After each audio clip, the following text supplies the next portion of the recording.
The witches stir the veil between worlds, siphoning magic with ritual precision as the invisible wall drums with echo in the distance. Vassago hungers, not just for blood, but for purpose, while Bladeswipe drifts in silence, haunted by thoughts he dares not speak. Are they ready for what lies beyond the portal they're about to tear open? And when the siege begins, who among them will remain loyal to the cause? Join me as we answer these questions next on Free Your Mind.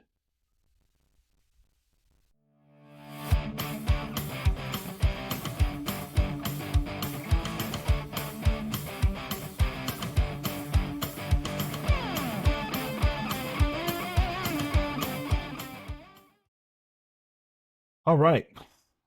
We are going to jump right in. You just had quite the introduction to Bladeswipe and Vassago and the witches. And that's what we're going to talk about now.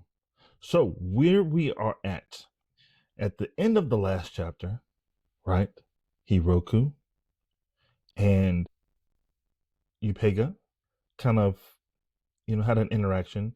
You got to really be in Upega's head a little bit. Now this one, where we pick up now, is at the edge of the realm of shadows. Oh, how much longer before the portal will open? Vassago asked hungrily. Evanora held onto a clear bottle, guiding the siphoned magics into it as it filled up. She didn't answer his question and seemed to almost ignore him being there. Bladeswipe and Vassago were ordered to assist the sisters in any way. Vassago impatiently watched him, feeling his own presence here was pointless. There was an underlying truth as to why Bladeswipe was needed. It was no consequence to Vassago aside from his intense hunger. As it rose, he began to veer his gaze upon the witch. He moved closer to Evanora as she finally answered him. Very soon, Vassago. The spell will be powerful enough to open up the portal so our horde armies may begin their siege. Then you may have your fill, she answered, slapping him away. She knew the thin pale man was hungry, but she was no meal. The bloodsucker stumbled back, and she paid him no more attention as she guided the emptied bottle over to her sister Myrta. She simultaneously floated the filled bottle over to a table next to Yerba. Oh, can't you just zap me over and back real quick? I'm so hungry, he begged Evanora, rubbing his sore jaw. He hadn't had a taste of Venetian blood in what seemed like forever. No. You can wait to pillage and kill like everyone else. Now shoot. She snapped her fingers. This caused Vassago to lower his head and pout, scuffling his feet in defeat as she waved him away. The sister Yerba wiggled her bony, decrepit finger over the cauldron, making the liquids below dance in an unheard rhythm. Bladeswipe watched her enjoyment as she performed this feat effortlessly. You would think she was cooking for a dinner party, as ecstatic as she was. In actuality, Bladeswipe was not really watching her at all. He was lost in thought, his mind somewhere else. Bladeswipe, though titled and ranked as a general, was no more than a dog of a man. They even dressed him as such. He had a limited memory of his past, and purposefully so. It was the Emperor that clothed him this way, keeping him bare-chested. It was a uniform befitting a sex worker. Very sadomasochistic in design. He sported an adorned collar bejeweled with the emblem of the family. That is what he was made to wear. It was something about the scarring of his chest that interested Hiroku most. Little did they know that his memory was more intact than they thought. Bladeswipe was reminiscent of his past, a previous life when he was Aaron. No, he was another being entirely.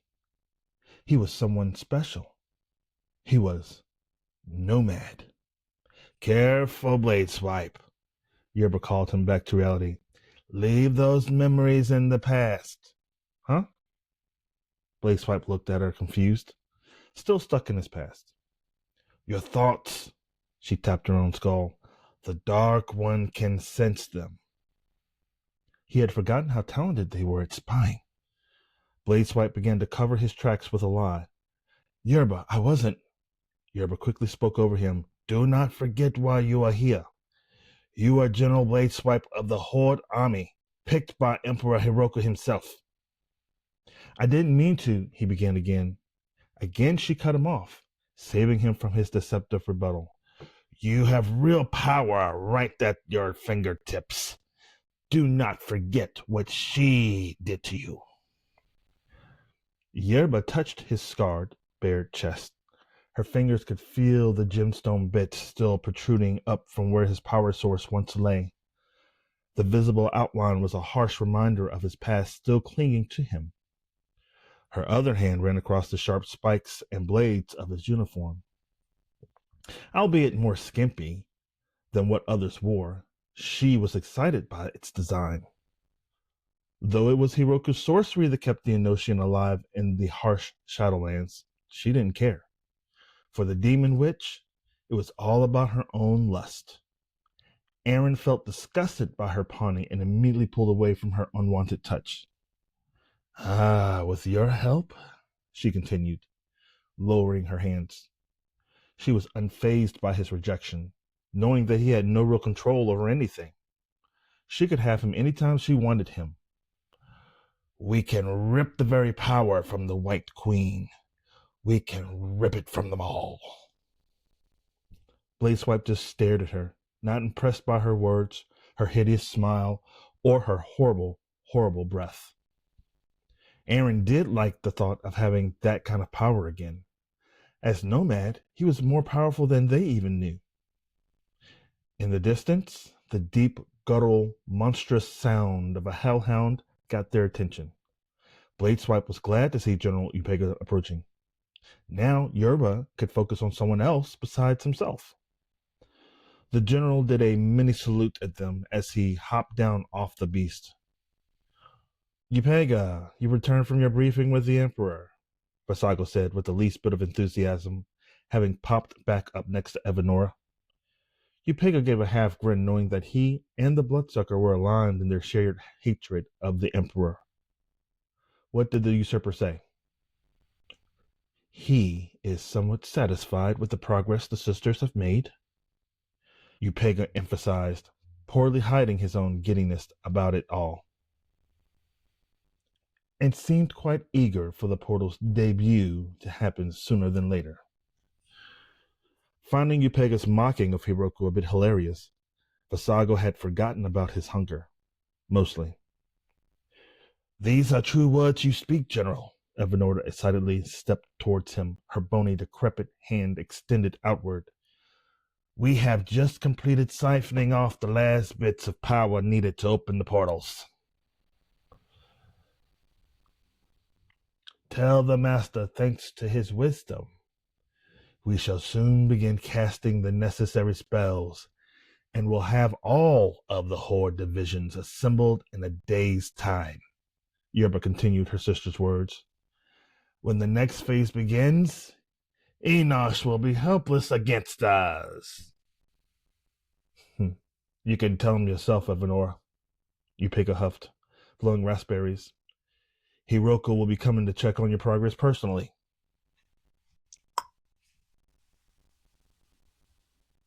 Upega looked around, shocked by what happened next. He was sure if the sisters had heard what he heard, all hell would break loose. Vassago had walked by the high-ranking demon, apparently saying words loud enough only for Upega to hear. Fuck that piece of shit.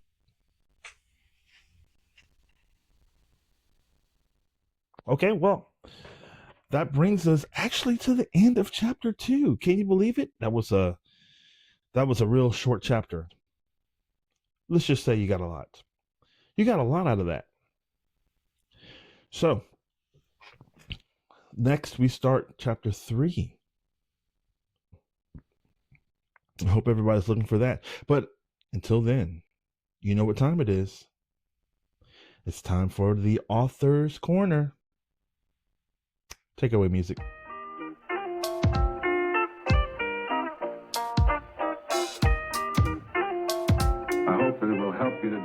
All right, folks, welcome to the Author's Corner. We're going to answer some questions today that are going to be pretty good. I do have to say so myself. So without further delay, let's just jump right into it. All right, question number 1. Why does Vassago hunger? Not just for blood, but for purpose. Well, Vassago's thirst is more than physical. He's a creature of instinct, trapped in a hierarchy that seems a little over the top. He even seems expendable, you know. His hunger reflects probably a deeper frustration. I think he understands that he is a weapon that's going to be used for war. You know, he has the general title, and he doesn't really care about that part of it. Honestly, he just thirsts for blood. And when he's denied that, right, it kind of messes with his head, and the craving overtakes, just like with any other blood sucker, like a vampire or, you know, which he is not. Just to be clear, he is something completely different. But, you know, you'll see more of that later. Anyways, second question. What role does Bladeswipe truly play in the witch's plan? Well, as you've read, Bladeswipe is there by order, not by will. His mind drifts to the past. He thinks about, he doesn't have a clear thought, but he has bits and pieces, more than they think he has, as you read, right? He knows his name is Aaron, right? He doesn't have separation anxiety between the two, really. But he definitely leans into that darkness, that Bladeswipe persona that he has, right? So, you know, that kind of echoes at him like a forgotten truth, his past. So, just like Vassago, he knows he is also a tool in the Emperor's tool belt. As you read along, and we get further along in the book, and you get to see more of Aaron / Bladeswipe, you will get to see more of that duality, I think. Anyways, the next question. What is the significance of the portal being opened? Well, as you know, that portal is how they're going to get to Enosh. And it's the magic, right? It's that magic and that sorcery component together that kind of brings it into fruition. So we read about Upega kind of bringing news to Hiroku about the sisters, right? Now Upega kind of goes to the sisters, right? Kind of announces that he's coming. So they got to be ready for him, you know, and Bladeswipe being there is a big part of that. All right, so you have to excuse the profanity, but it's part of the book. Vassago says, fuck that piece of shit, right? When he's talking about Emperor Hiroku. Now, we kind of went over that whole Hiroku bit where you know that he's a usurper. He kind of took that throne. And not everybody's happy about that, but they will not show that to his face because he demands loyalty. he's more powerful than they give him credit for. So, Hiroku is nothing to mess with. And I think they know that. Even though they can talk their talk, they're not really going to buck at him or try to defy that. So the insult is just words right now. So that kind of leads us to the last question, right? Who is truly in control? And that is a question that haunts this episode. So the witches control the ritual, right? Hiroko controls the witches. But Bladeswipe's silence, Vassago's rage, and Upega's quote-unquote diplomacy, which is not really there, that suggests that control, it doesn't suggest really, it definitely tells you that Hiroko's control is more illusionary than he thinks, as the emperor. He thinks he has more control than he really does, right? And the question is, I think the real question that I would like to add to that is, does Hiroku find out later about this fault in his plans? Is it something that keeps it from moving forward? Or does everything run smoothly? Does Hiroku get what he wants? Man, we've got a long ways to go to find that out. But that's a good question. So I think that's it. Yeah, that's it. That's the last question here. That's that would actually, that question that I just excuse me. That last question that I just asked was really number 7, even though I only have number 6 here on my notes. That last question is number 7, and that's a big one, really. I think that 7th question kind of rules all the other ones. Maybe that's just me. Maybe so. But anyways, that does it for this session of the Author's Corner. We've got some good story in store. I hope you like what you've read so far, what you've heard so far. So, you know what you need to do next. If you have not, you need to like and subscribe to keep getting this story, because we don't want you to miss anything, right? Right. So, like I said, like and subscribe, and we will see you next time here on Free Your Mind. Toodles.